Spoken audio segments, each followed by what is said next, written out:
All right, here we are in another video talking about distributed Postgres databases, and we're returned to our cockroach example.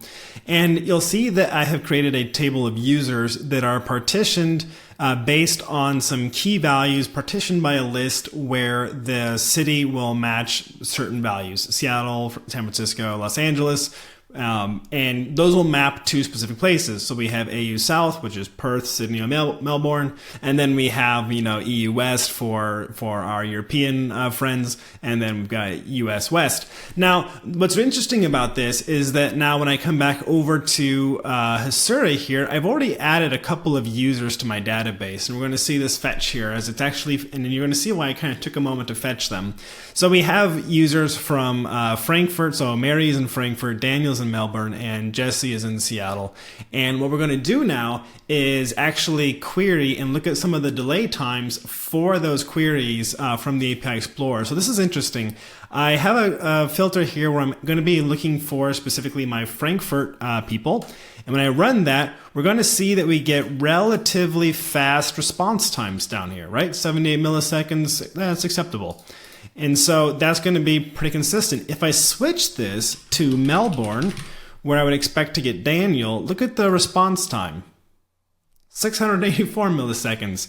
And, if I'm actually fetching data from that far away, I would expect that to be true, right? And if I go to Seattle,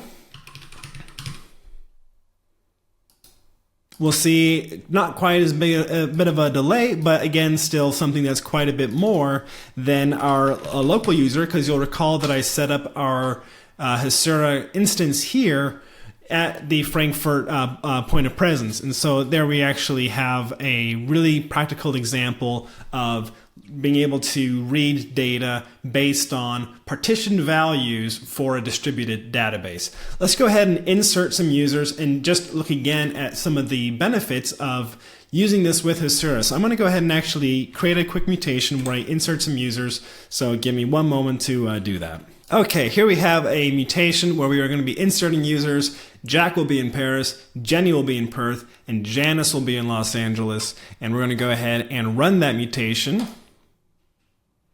And we've inserted all of our users rather quickly, actually. And now let's go ahead and rerun through our history here some of our fetching of these different cities. So I'm going to go ahead and look for our Frankfurt users, which again, actually I'm going to go ahead and use our Paris users in this case. So again, fast response times. Let's go ahead and look at Los Angeles. A bit slower. And we're going to go ahead and look at Perth. Again, a bit slower still. Now, this is not the optimized way that you would want to query based on geography. You'd probably have a list or something else where there's kind of continental groupings.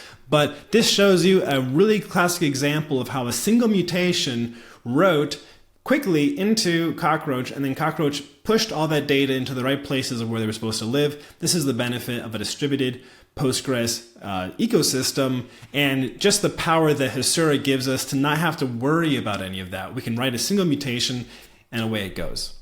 All right, thanks for watching. We'll see you in the next video.